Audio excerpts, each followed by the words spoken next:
بسم اللہ الرحمن الرحیم۔ السلام علیکم۔ حضرت یوسف علیہ السلام کی طویل داستان۔ حضرت یوسف علیہ السلام کی داستان قرآن مجید کی سورہ یوسف میں تفصیل سے بیان کی گئی ہے۔ یہ ایک ایسی کہانی ہے جو صبر، استقامت، اللہ کی مدد اور آخر میں کامیابی کی بہترین مثال ہے۔ یہ واقعہ اس بات کی وضاحت کرتا ہے کہ کیسے انسان مشکل حالات میں اللہ پر بھروسہ کرے تو اللہ ایسی عزت و عظمت سے نوازتا ہے۔ ابتدا حضرت یوسف علیہ السلام حضرت یعقوب علیہ السلام کے بیٹے تھے۔ حضرت یعقوب علیہ السلام کے 12 بیٹے تھے اور یوسف علیہ السلام ان کے سب سے عزیز تھے کیونکہ وہ بہت حسین اور نیک سیرت تھے۔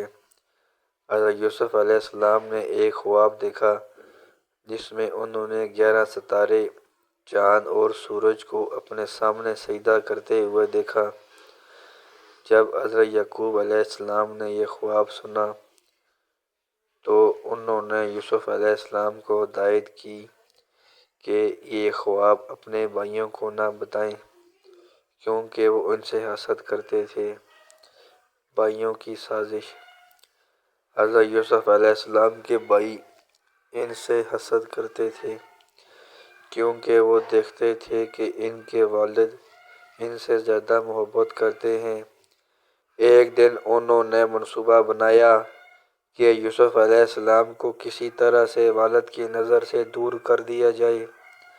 انہوں نے حضرت یعقوب علیہ السلام سے یوسف علیہ السلام کو اپنے ساتھ لے جانے کی اجازت طلب کی تاکہ وہ کھیل کھیل سکیں۔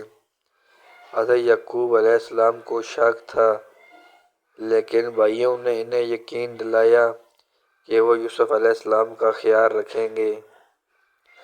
جب وہ یوسف علیہ السلام کو جنگل میں لے گئے تو انہوں نے انہیں ایک کنویں میں پھینک دیا اور واپس آ کر اپنے والد سے جھوٹ بولا کہ یوسف علیہ السلام کو بھیڑیا کھا گیا ہے۔ وہ یوسف علیہ السلام کی قمیض پر جھوٹا خون لگا کر لائے تاکہ یعقوب علیہ السلام کو یقین آ جائے۔ کنویں سے مصر تک۔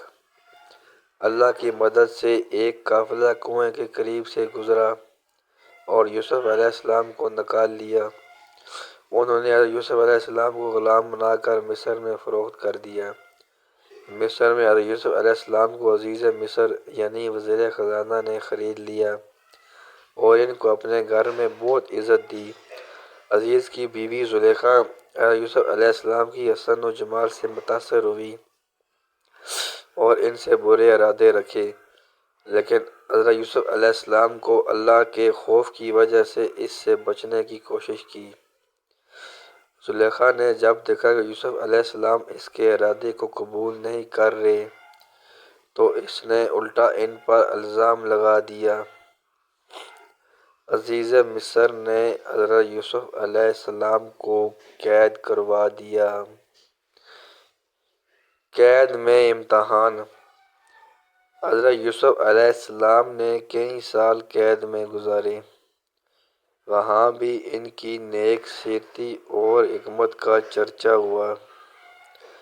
اسی دوران قید میں 2 اور قیدی آئے جنہوں نے خواب دیکھے اور حضرت یوسف علیہ السلام سے ان خوابوں کی تعبیر پوچھی۔ حضرت یوسف علیہ السلام نے ان دونوں کے خوابوں کی درست تعبیر بتائی جس میں ایک قیدی کو رہائی اور دوسرے قیدی کو سولی چڑھائے جانے کی پیشگوئی کی گئی تھی۔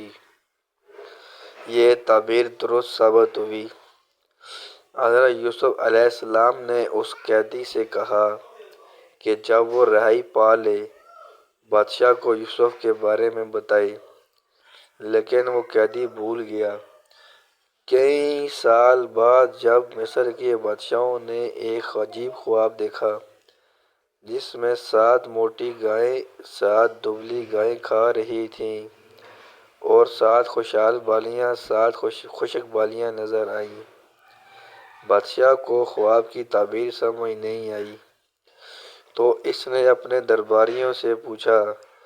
وہ قیدی جو یوسف علیہ السلام کی تعبیر کو جانتا تھا اس وقت بادشاہ کو حضرت یوسف علیہ السلام کا ذکر کیا۔ خواب کی تعبیر اور رہائی۔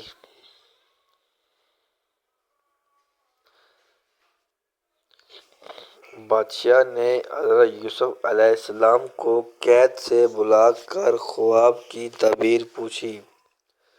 حضرت یوسف علیہ السلام نے بتایا کہ یہ خواب 7 سال کی خوشحالی اور پھر 7 سال کی قید سالی کی نشاندہی کرتا ہے۔ حضرت یوسف علیہ السلام نے بادشاہ کو مشورہ دیا کہ وہ خوشحالی کے سالوں میں خوراک ذخیرہ کر لے تاکہ قید کے سالوں میں عوام کو تکلیف نہ ہو۔ بادشاہ حضرت یوسف علیہ السلام کی حکمت سے متاثر ہوا اور انہیں رہا کر دیا۔ حضرت یوسف علیہ السلام کی سچائی اور حکمت کے سبب بادشاہ نے انہیں مصر کا وزیر خزانہ مقرر کر دیا۔ اور یوں اللہ نے حضرت یوسف علیہ السلام کو قید سے نکال کر عزت اور مقام عطا کیا۔ بھائیوں سے ملاقات۔ جب قحط کا دور آیا تو حضرت یوسف علیہ السلام کے بھائی بھی غلہ لینے کے لیے مصر آئے۔ وہ حضرت یوسف علیہ السلام کو پہچان نہیں سکے، لیکن حضرت یوسف علیہ السلام نے انہیں پہچان لیا۔ انہوں نے اپنے بھائیوں کو ان کے سلوک کی وجہ سے ملامت نہیں کی، بلکہ ان سے حسن سلوک کیا۔ بعد میں جب حضرت یوسف علیہ السلام نے اپنے بھائیوں کو بتایا کہ وہ کون ہیں تو بھائی بہت شرمندہ ہوئے اور معافی مانگی۔ حضرت یوسف علیہ السلام نے انہیں معاف کر دیا اور اپنے والد حضرت یعقوب علیہ السلام کو مصر بلا لیا۔ جب حضرت یعقوب علیہ السلام مصر آئے تو حضرت یوسف علیہ السلام کا خواب پورا ہوا اور حضرت یعقوب علیہ السلام، ان کے بیٹے اور دیگر اہل خانہ نے حضرت یوسف علیہ السلام کی عزت و افزائی میں سجدہ شکر ادا کیا۔ نتیجہ: حضرت یوسف علیہ السلام کی زندگی کا یہ واقعہ ہمیں صبر، معافی اور اللہ پر بھروسہ کرنے کا درس دیتا ہے۔ حضرت یوسف علیہ السلام نے انتہائی مشکل حالات کا سامنا کیا، لیکن انہوں نے کبھی بھی اللہ کی رحمت سے مایوس نہیں ہوئے۔ اللہ تعالیٰ نے آخرکار ان کو بڑی عزت اور مقام عطا کیا۔ یہ کہانی ہمیں یہ سبق سکھاتی ہے کہ زندگی میں مشکلات آئیں تو ہمیں صبر اور استقامت سے کام لینا چاہیے، کیونکہ اللہ ہمیشہ اپنے نیک بندوں کی مدد کرتا ہے۔ یہ داستان اسلامی تاریخ کا ایک عظیم سبق ہے جو نہ صرف صبر کا درس دیتی ہے بلکہ اللہ کی حکمت اور رحمت کی یاد دہانی بھی کرواتی ہے۔ مزید اچھی کہانیوں اور اسلامی واقعات کے لیے ہمارے یوٹیوب چینل کو سبسکرائب کریں، بیل کے آئیکن کو لازمی دبائیں تاکہ آپ کو ہماری روز اسلامی تاریخ سے بھرپور تاریخ ملتی رہے۔ حدیث پاک